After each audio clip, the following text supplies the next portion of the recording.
All right, let's get right into it. Today, we're cracking open a file that was absolutely never meant to see the light of day. We're looking at a leaked intelligence document that, honestly, reads less like a report and more like a declaration of war.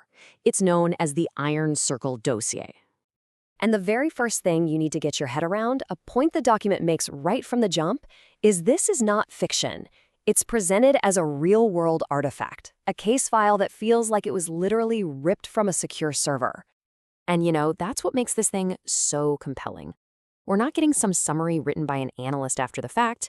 No, we're reading the raw, in-the-moment entries from the people on the ground as the whole thing goes down. So before we even get into the who and the why, we need to talk about the what, because the format of this document, how it's put together, is absolutely crucial to understanding its power. The whole thing feels so authentic because of these little details. You've got precise timestamps for every single entry. You've got those big black redaction bars that just make you wonder what they're trying to hide.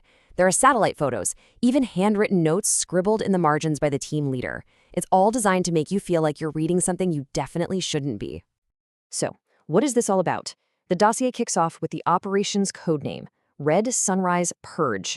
And its objective? Well, it's laid out with some seriously chilling clarity right from page 1. And there you have it. That's the mission.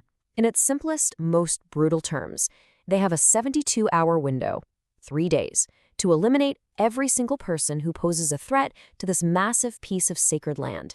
The stakes are just immense, and the clock is already ticking. So who are the people carrying this out? Well, this quote from the team leader pretty much says it all. There's no gray area here, no pretending they're heroes. They know exactly what they are. Their purpose is lethal, and they are, without apology, the monsters in the dark. And that brings us to the crew itself, an elite, totally off-the-books team that operates deep in the shadows. They're this sort of found family of killers, fixers, and ghosts, known only as the Iron Circle. So here's the roster, the core team. You've got Claudia Reid, the boss lady, the chess master, moving all the pieces. Rex Steele is the team lead, the enforcer. Then there's Priyanka, the honey trap assassin. Yish is the muscle, the explosives guy. Milk and Cookie are a sniper duo. Nader is their eye in the sky, handling surveillance. And Mills is the pilot who gets them in and out of impossible situations. Every single person is a specialist, and every single one of them is deadly.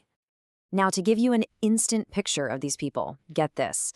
The dossier includes its own fan casting notes. Yeah, it wants you to imagine Claudia Reid with the commanding presence of Viola Davis, Rex Steele with the quiet intensity of Idris Elba, Priyanka as Deepika Padukone, and Yish as the sheer physical force of Dave Bautista.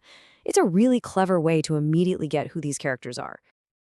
Okay, so the team is in place. Let's see how they work. The mission is all about erasing an empire built on corruption, and their efficiency is, frankly, terrifying.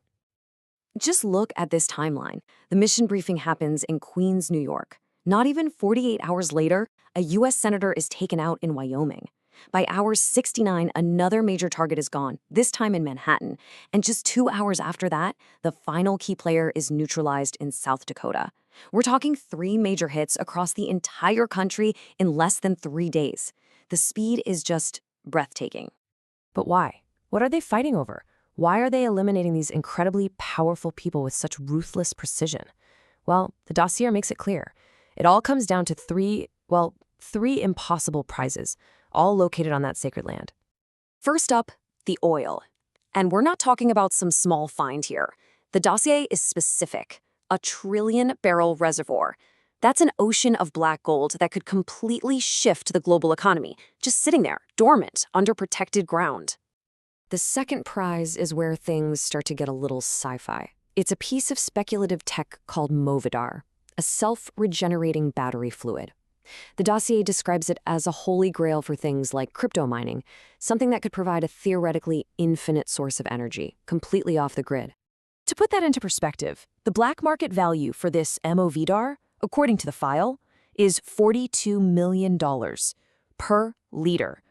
I mean, this is the kind of technology that could completely break the world's energy economy.